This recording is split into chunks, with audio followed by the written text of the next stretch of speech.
Hey all, welcome back. This is the pop-up episode 11. We are getting ready, our second last episode of the season. I'm Vandal, your host, and I'm here joined by JessieJess. How you doing? Yeah, I'm cool. How are you? I'm doing awesome. Thank you so much for taking the time out, to jump on the call, to have a chat, and to talk about, the second last episode of the pop-up. Yeah, no, it's cool. Like I've really enjoyed watching all the other pop-ups, and I'm just feeling really excited to be part of the whole scene. Nice. So maybe we can start by giving everyone a little bit of an intro to you, who you are, where you're from, that kind of stuff. Yeah, so well, I guess I'm sort of generally known as JessieJess. I joined Decentraland when it first started, so I've been sort of working in Decentraland in different projects, different districts for the last sort of nearly 3 years now. But I've been an artist for quite a long time. I'm from the UK, and yes, I did art at college, and that's 20 years ago now. But yeah, many different mediums, mostly digital, and photography. So working on was one of the things that really inspired me about Decentraland, because it was bringing a creative element to the blockchain. So that's what drew me to it originally. But recently I've been getting more back into my art again. So yeah, so this was a really good opportunity to collaborate with some musicians, which is one of my favorite things to do. So just like, what could be better? Nice. Musicians on the blockchain. Did you find that your involvement in the crypto art scene was something that also like gave you the motivation to create more art again? Could that be like Yes, part of the actually. story? Yeah, for sure. Because well, the collaboration that I've done with LilSiri has been really inspiring, because it's sort of brought together quite a few different elements of things that I've been inspired about for quite a few years. But he gave me, I love doing sort of female inspired portraits, but I've also done a lot of more abstract things. So LilSiri's collaboration actually particularly sort of made me go more towards some work that I have done years ago, which is slightly more photorealistic stuff. Mm-hmm. So and sort of bringing in a more of a sort of alien vibe to my female characters. So and then the Ethereum sort of elements as well. So yeah, I think absolutely it's been really inspiring. It's super helped me sort of develop my more recent style, I think. Mm-hmm. So And yeah. and what was it like? Like, I mean, I think all of us in the space who know LilSiri and ETH Gang, there's this sort of mysterious enigma in the space that no one, really knows who he or she is. And I think that's kind of, I think it's really cool because this space allows for that sort of Yes. anonymity. But what was it like, the process of collaborating? Oh, it was actually really natural. It happened over because I joined the ETH gang probably in the spring, I think. So it was one of my first sort of crypto voxel experiences. So it was a really powerful experience, a really cool things. I think in some ways when you get involved in other, in projects, obviously all of these projects are so massive, and every element can be really time consuming and all absorbing. So what I'd been working on in Decentraland had been like that for me. So it was really, really interesting to sort of lift my head up and sort of come to these gang and come to crypto voxels and find a whole other ecosystem running. It was my first sort of experience of really feeling part of another ecosystem, and it was really interesting. I found it really exciting. And so the ETH gang was just really, really inspiring. I mean, I sort of came through from Sugar Club, because Yeah. we knew each other in Decentraland. So he sort of was really cool and brought me over to sort of say hi. And I don't know, I'm quite good with text in some ways. I enjoy the sort of medium of talking through text. I don't find it that limiting. So it sort of seemed to happen quite naturally that me and LilSiri just sort of, I was like, here's some of my work. He's like, here's some of my music, you know. And then I was like, oh, and he's like, what you know, it just seemed to all work really well. The collaboration just seemed to happen really naturally within the text sort of environment, really. So still a mystery to me, but it's like super inspiring. So yeah, I've really enjoyed it. Yeah, it's been good. Nice. So yeah, I just got to see the final images and see and hear the music. I was like, at the same time as things are coming up, I was like, okay, where's, you know, I like to be ready ahead of time and all these things. And it was like, all right, cool. It's here. Nice. Get to soak it in. And what elements of the music did you take elements of the music first to create, or was it just something based on your discussions? Well, actually, it was sort of originally we based it on our discussions, but his music's got obviously a very distinctive style to it, and but also the visual sort of prompted he'd sort of given me a sort of range of different visuals that had inspired him originally to make the music. So I was using a lot of those to create this new thing, because I've already had this idea of sort of fusing into circuit boards, because they're based on it's basically a Ethereum mining rig circuit board at the back of the image. And I've obviously sort of spent a lot of time working on different Ethereum based projects. So to me, that was the sort of the part that I brought, I feel, in some ways, although obviously you know, it's called the ETH gang. So it wasn't, you know, wasn't all that, but that was but yeah, we basically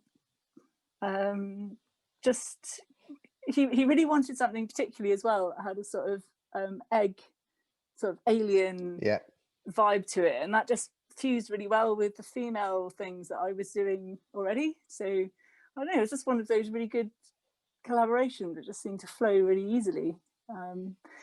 So yeah, for me it was like plugged into the Ethereum network, like in a way. And for him, I think but yes, I did listen to the music while I was creating the image. So that was, you know, but it was all sort of different stages, you know, how these things sort of go a bit haphazard. Yes. Have you had the opportunity previously to work with musicians, you know, with art? I have in the past. Yeah, in the past, I was doing quite a lot of. I used to do live filming, so I used to do music videos and things like that. I used to do quite a lot of live filming on stage and things, and I used to do like live instant feeds for the stage screens.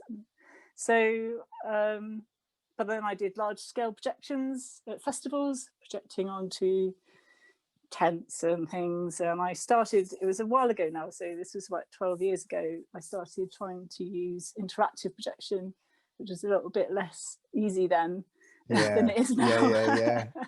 I think and when was it?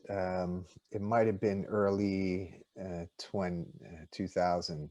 I went to see DJ Shadow's concert, and that was like, at the time, it was that next level of visuals. Epic. Yes, it was fantastic to see. No, I know. Yes, yeah, and those sort of shows were super inspiring. But although there was some open source software, I mean, this was even further back then. I think probably, like you say, like early 2000, maybe sort of mid 2000s, sort of 2006, 2007, that sort of time.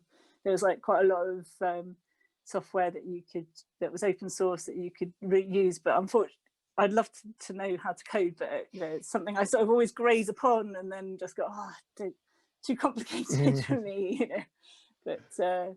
But yes, it's, I mean, that's one of the things why I think these virtual worlds are really exciting for digital artists, particularly because, you know, they open up a whole nother sort of platform to create these potentially these really interactive experiences that you know used to be really different, and you know, to a whole world audience. So you know, it's I've always found it quite inspiring. But yes, so yeah, I have worked with musicians in the past, so it's something that was familiar. Okay.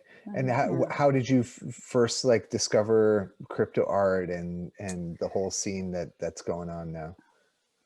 Well, I first sort of got originally into crypto in quite a small way, but more just interested in reading, was in about 2012, 2013.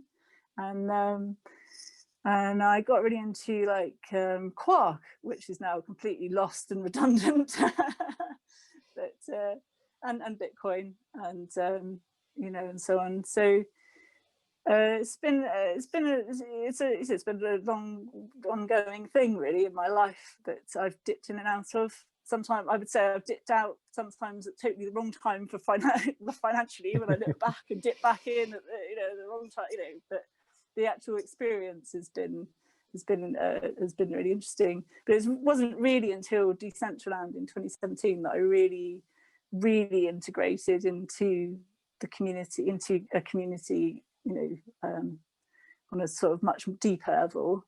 And then it's been a sort of daily thing ever since, really, I guess. Yeah. Yeah. Have you had the opportunity to mint your works on across all the platforms? No, I haven't actually. I ditched basically because I was because I got really heavily involved in setting up different districts. So it was you know, it was quite a lot of work. So my artwork, I didn't do so much, because when I started with Decentraland, that's how I arrived, was creating artwork and just sending it to people, because obviously you couldn't tokenize at that point really in the same way. And by the time the tokenizing thing came out, I was so busy with what I was doing at the time, I didn't tokenize much of my work. So I guess really, although I've tokenized some things so that I can learn myself, I have a Mint-based account, and I tokenized on Rarible, like sort of in the May, June sort of time. But I haven't really, this is sort of the sort of beginning of me sort of actually focusing more on my work, I think, now really. So you know, so I'm a bit late really, I guess. Well, you're still early. I was having this discussion with my mom about that as well. And sometimes, like when you're so deep in the space, you don't realize that like you're in this little bubble, and that everybody else out there in real life has no clue really of what's happening here. It's like this underground scene, right? So it may seem like you're a bit late compared to, you know, when you started getting involved in crypto and everything, but compared to most people, like we're still very, very early. Yeah, well, that's true. Yes, And it's that's only very still exciting only as well, a sort of right? You core know? few hundred people, I guess, in some ways, in each space of sort of the core people who are just like there, like just you know, feeding off it every day. But no, that's true. So you know, I guess I'm new to this aspect of it. Yeah, So, and it's crazy now, like, you know, I guess really since Rarible did their token drop and released their government token, governance token, governing. that you know, the attention is now started to fall on NFTs. You know, it was like we have the stages in crypto where it's like the ICOs and then the STOs and then the initial exchange offerings, and then the DeFi thing happened, and now I think DeFi is bringing attention over to the NFTs. And you know, as the space gets easier to use for artists, because I think that's pretty much the main thing. Most people need something that's really simple. You know, you don't have to not too many steps in order to do what you need to do. And I think I really liked Rarible for that. Like when I first started doing minting stuff, it was on Rarible. They had just introduced the unlock feature, which like Yeah, for that was always music is cool. perfect, right? Like you could keep your Yeah. file in the unlock, and that was kind of like the start of it. Where do you see these platforms heading in the future? Like, do you have sort of like this vision of like what the future, maybe if it's like 6 months, a year, or a couple of years down the road, like what it's all going to look like? Oh, I mean, obviously, to some extent, it's all experimental, but I think the whole space is so cutting edge that it's difficult to predict certain things. But I think the NFT space is really interesting because, as you say, like the sort of the ability to financialize NFTs, the ability in the future soon to be able, hopefully, to do things like 3D NFTs, music NFTs. I mean, in a way, it's becoming the Internet of Things. So I don't know.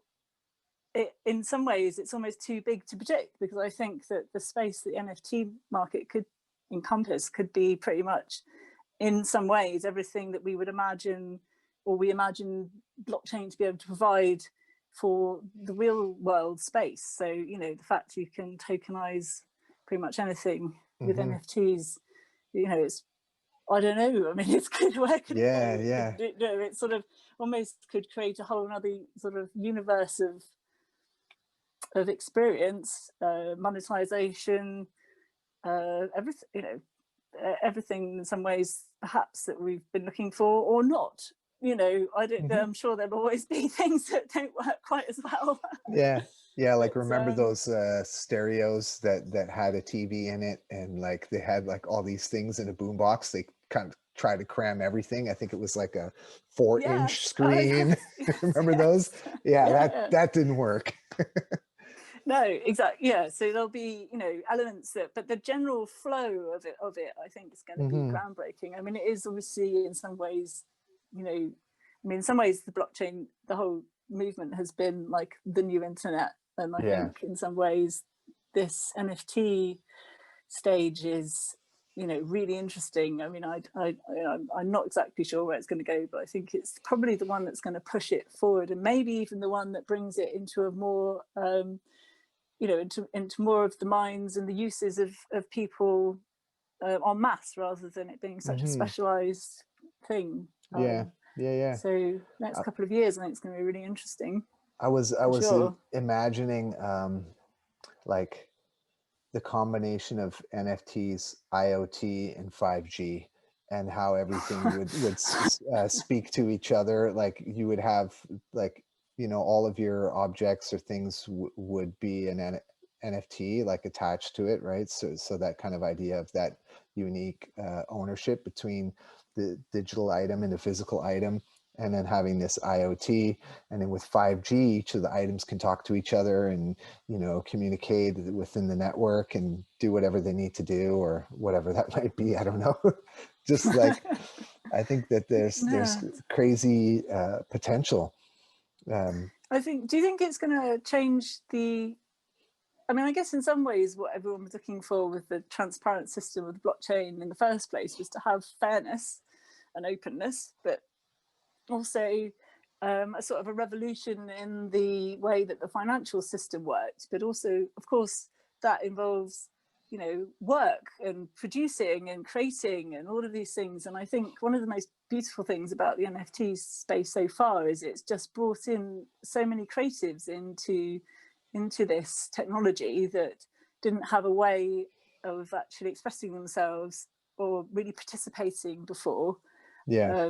But also, it's a way of monetizing potentially for creative people in a way that they haven't had previously. So, it's really exciting. I mean, it could see a sort of new wave. I mean, it already has, in what's happened already. But on a bigger scale, in like an actual way that creative people being creative, it's not such a thing that you think, it's not going to be the thing that makes me my money. Maybe in a generation's time, people will be thinking, yeah, I'm going to be creative. That's what I'm not even doubt it. And maybe the blockchain and the NFT space will have been something that gives us that. So those are the things that I hope for with with the technology that's Yeah, happening. But it's great because it gives artists more sovereignty over their work, and with that peer-to-peer relationship with you know, their supporters and people who,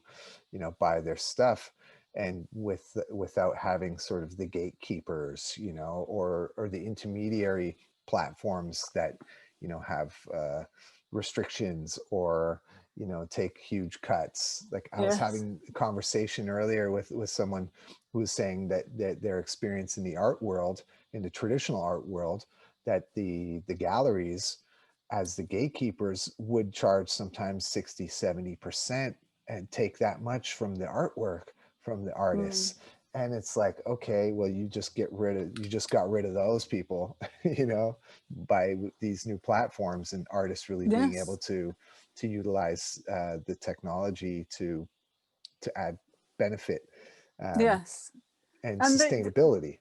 these platforms, yes, exactly. And that's one of the things that these platforms are offering, really, is this gateway, you know, for creatives to be able to use the technology in a quite a powerful way. To sort of to actually to so it's without having, I mean, and I guess that's sort of the case for lots of things on the blockchain. Really, it is cutting out that whole middle sector of Yeah. whatever field it's in, you know, like the sort of middleman Yeah, the that sort people of who don't takes really out add value. Like I think that no, not if they hugely, do add no. value, then it's okay. But a lot of them just don't add value, and just, you know, take a take a piece of the action, which Yeah, is pretty mafia like. yes, but it is. but yeah, like, you know, I think that with this technology we have the opportunity to get rid of them, although the platforms become the new gatekeepers. But at the same time, you know, Well, that's true. 2.5% on Rarible is better than 65% in a traditional gallery. So, Yes, definitely. you know, And also, at least you can also see what they're actually doing. If you want to look, you can go on to the Ethereum blockchain and check all the exactly. transactions and Yeah. actually genuinely see. No one can hide from you know Yep. what they're doing. Yeah. So I think that's that's good. Yeah. Yeah, so generally just really happy to be here and participating. I've always just loved participating, and the more creative it gets, the happier I am with it. So, Yeah, it's an exciting time, and you know, I appreciate you taking the time out of your day to come and join oh, me on the call, and you know, share with people about you, your thoughts, the collaboration, what's coming up this weekend. And I'm just like amazed at how quickly time has been flying by as well. You so know, it just yes. feels like yesterday that you know, season 2 kicked off, and now we're just like 2 weeks away from closing it up. Yes. And I know, and it's like it's such an it's such an awesome series. Like, I think it's just, I've really enjoyed it a lot. Some of the collaborations you've done have just been like super awesome. So I just feel really privileged to be here. awesome. Yeah, like I really, you know, as an experiment, I really had no clue how it would turn out, how, you know, things would evolve. You know, our first season was slightly different in terms of the format. We had more musicians per episode, less episodes, and only one visual collaborator, sort of more like of a poster design type of style. And then this season was about sort of you know, trimming it down to focus on one collaboration between two artists, and then, you know, having the time to do these interviews and talk to people. Like, I think this is my most favorite part of the show is, you know, having the opportunity to sit down with artists like you and have these conversations and really learn, and, you know, and get the feedback, as well as to be able to share that with people. And that's, you know, that makes Yes, my day. yeah.